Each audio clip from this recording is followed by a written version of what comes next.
Hello, welcome back to the channel. So in this video we're going to be building the Eduard 1/32 BF109 E, and we're going to do it as an E7 variant, and this is coming from the Balkan Peninsula boxing that was out a few years ago that was kindly found by my friend Mr. Hedworth, who managed to get it out of stash where he was buying a few kits and sent it my way. So it's a long out of production one, and it's got a nice set of decals in this.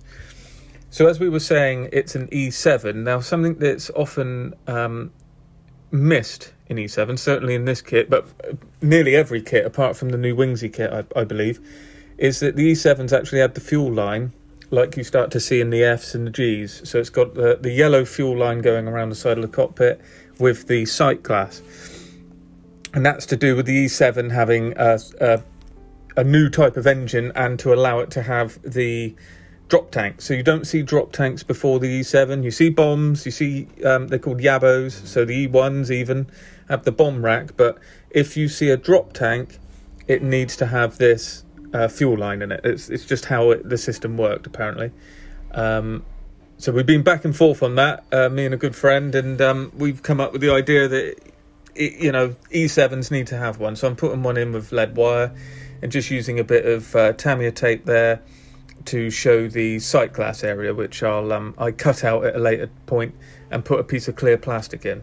It's also a Profi Pack boxing, so we've got some of the etch that comes with the kit in here, as you can see. So we've got some foot plates, some chain, and the rudder pedals, and obviously we've got some belts and an instrument panel, which we'll be putting on afterwards. Also later E variants tend to be ROM 66 inside, so we're going to go for that as well, which is the darker grey, very much like a Panzer grey. And there's the canopies masked up with the included mask set, makes life a lot easier. And I try and get all that done at the same time so that when I paint the interior colour, it's all painted and all up together, so I can move on through the process very cleanly. We also have to cut down the oxygen hose as well. There should just be 3 dimples in the middle, and that's the containment that goes on the floor to the right hand side. All of the Eduard E's in 1/48 and 1/32 have that a bit too tall. They're spaced off of whatever they've done, they've based it off of something that's not right. So if you cut that down so there's 3 holes in the middle, you'll be right as it was. And here's the photo etch. You've got a photo etch backing plate with all the instrument dials, and then you have the top plate, which is coloured, always not quite right the colour, but it's close enough, and it's got the bezels are open to show the instrument through. So if you use a bit of PVA glue, that will give it a sort of lensed effect. Here are the pre-coloured seat belts as well, which we're putting onto the seat. That has now been painted, so I've painted it, primed it black, all the cockpit sections, and then I've painted them with MRP ROM 66. And like I was saying, it's like the Panzer grey that you see on early German tanks, and MRP does a very good rendition of it for my eye. So that's all matted down now. As you can see, I've put the sight glass into the lead wire and got all of the details in. A little bit of pigments to show some of the dirt, because this is obviously fighting over in Russia on the Balkan Campaign. So a bit of a darker soil there around the footplate. Instrument panel going on. Included Revi gun sight. However, I always, with the gun sights, because they always tend to have a seam through the sight glass, all kits tend to do gun sights in clear plastic. I just cut the clear plastic bits off, paint it all the colour it's meant to be, and then just out of acetate, just cut a couple of rectangles, super glue them on. Always looks 1,000 times better in my eye. There you can see just a bit of subtle weathering. This is just streaking using ammo enamel washes. AK are the same, essentially, same thing. I've got one side of the cockpit glued in, and now you can see I'm just threading the fuselage half so that I get one of those uprights on the side of the cockpit to just hook over the chain that we put in earlier. I didn't notice I was actually crushing it, so once I straightened it all out, I realised you could have kind of put it in like a scissor action, and it will just slot in, and then you don't press it. And there you can see the fit. Quite nice. I've also sanded a little bit of the edge where the seam along the fuselage that we've got there. We want a seam line all along the spine, so I just kind of sand the corner of that a little bit just to leave a gap, natural gap when you glue it, and it was much better. I didn't need to rescribe it. Then we got the wing portion going on, and the wheel wells are all being built up inside there. It's just a couple of parts, all simple stuff. Glue it together, lock the wings on, and this is one of the kits where you can trust this. If you get all of that lined up, it will then go on with the fuselage, and you get a nice wing root join. I think this is my 4th build of this kit now, so I do know it pretty well. It is showing its age as far as how much it's been through the moulds. I'm certain earlier versions of it weren't. I mean, this is an early version, so I was also building a Overtrees kit at the same time. These are a couple builds I wanted for the table at Telford, and you could see a noticeable difference between this earlier pressing and the later pressing, where you're starting to get bits of plastic not being there, not really short shots. It's just like, it's had a lot of moulds come out, I think. I don't imagine you're going to be seeing this kit around in a few years, because I think the moulds are starting to show. I mean, I don't know, Eduard might be able to clean them up, but the kit is suffering from it, is what I'm trying to say. You can see everything's really going together. I've got the front section there, wasn't glued. I've just glued it up now, and you get an engine in this kit, so if you want to show the engine and the guns, you leave all of those bits. I'm closing this up, so I've cut a few little bits that stick up on this piece I'm trying to join here, and I've got the side panels in, and then you'll see a few bits of plasticard where I've just filled holes. It's just to really give it a bit of help where some of the joins aren't the greatest. So I'm not talking about what you're looking at here. That's the upper piece of the cowling, but you'll see here as well. This is my friend Paddy gave me this idea. This is because he's built a few of these kits as well. Is to use these tabs to help lock the cowling in, and it makes such a difference. If you put that backing plate there on as well, which is like part of the propeller build up, and then this just slots in, as you see. You just squeeze it between those two panels, and once you've got it all kind of organised and you poke that little bit in, you'll find it just slots in the way it's meant to, and you get a nice join. And there should be a gap between that forward cowling and the fuselage. It was a little bit gappy, and there was a rubber seal there. It's quite noticeable. But there you go. That's the best join I've ever got with this cowling. It's notoriously bad. The 1/48 kit is built up exactly the same way, so that is somewhere else where you could use these ideas. And there you can see the upper cowling just slots on as well, slides forward, and there you go. You've got that kind of natural gap there, which does show up in the reference material, so it's a good thing to keep. So that all together, primed with Mr. Surfacer, got the yellow wingtips on, so they've been sprayed white, and then MRP ROM 04. And underneath the slats there, we see the masking tape. That's had ROM 02 as well, because that should always show through. Just showing you the cockpit there with the glazing, how much of a tight fit it is if you get it all lined up. So I'm keeping that centre section loose so I can put it on and off. Snaps in. I've gone all over that we're going to see now and done the seam work. You can see the gap there around the cowling, where I've reinstated any rivets that I've lost through a bit of sanding. We've got the supercharger intake cover, I guess you'd want to call it, which is always sprayed a different colour, unless you've got a yellow cowling. It was always sprayed ROM 71.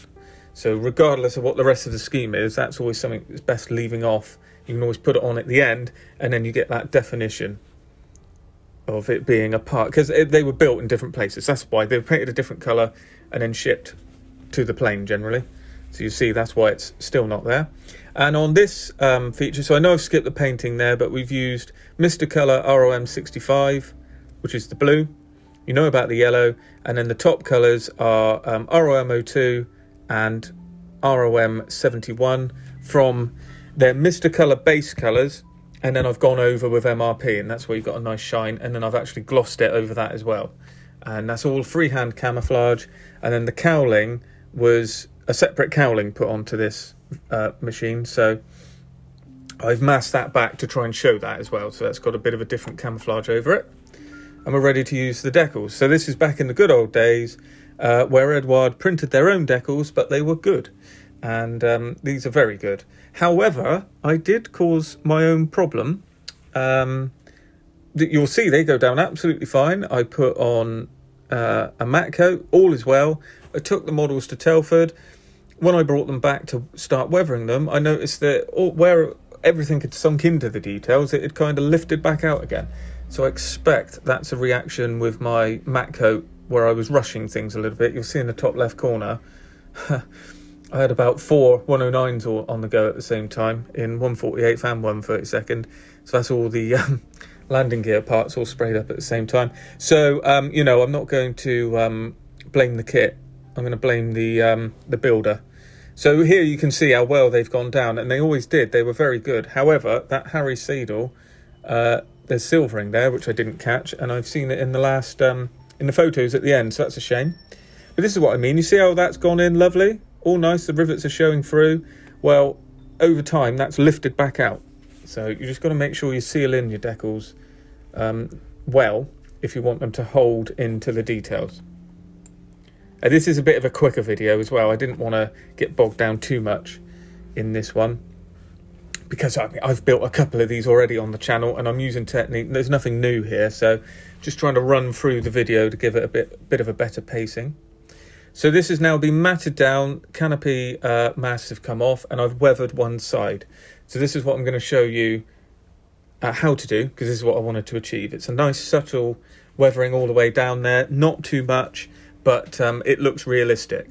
And you can see that the paintwork's actually helping with that as well. And then we go on further with this by creating exhaust stains, but it's just that subtle fading.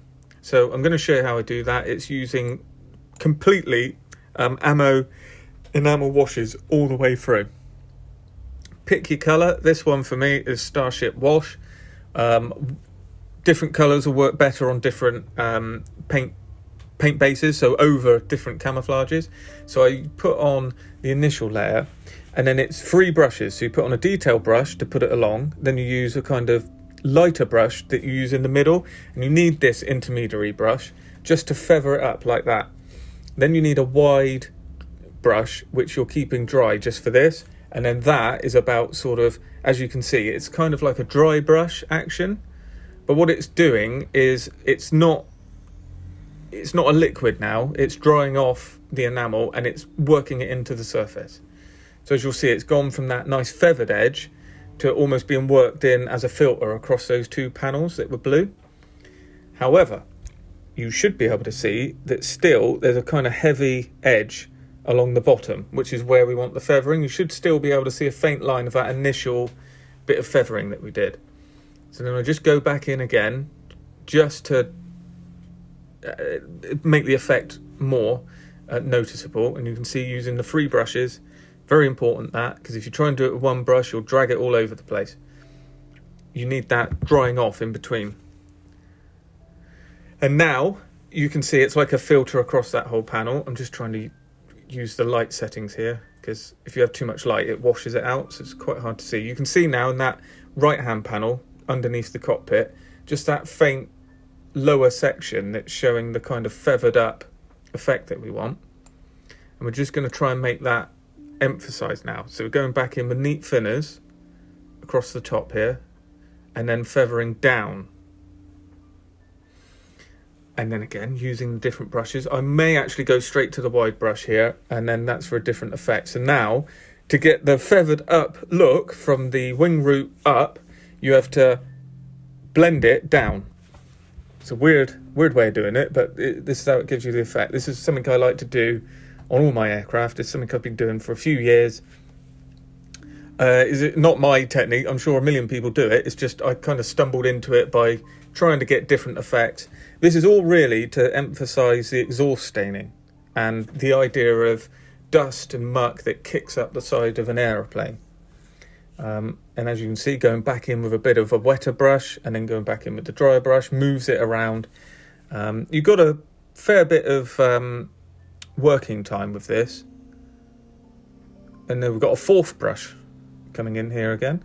And the reason for that is the dryer brush that I was using is starting to pick up some of the thinners and enamel wash, so it's getting a bit wetter, so I'm losing the effect that I want that brush to do. So you need to have a range of tools to help you with this. And you can see it's just really repeating what we did earlier, but stronger. You can't really go straight in like this. You've got to build it up over time. And then we go back and forth and back and forth. But ultimately, you will find that you'll end up with the effect that we're going for. And then when we go over with the exhaust staining, it really will bring it to life. And I just work in these sections. You can see I'm picking the panel here where the Harry word is, and then I'll move that back through the panels, making it more visible or less visible as I go on through, just to give the effect. And you can use a hairdryer as well if you want to speed up this process, or if you want to dry it off so you can control it a bit more. But you'll see here now we're really getting into the meat and potatoes of it, as I say sometimes, where it's now giving us the feathered effect from the wing root up about halfway the panel.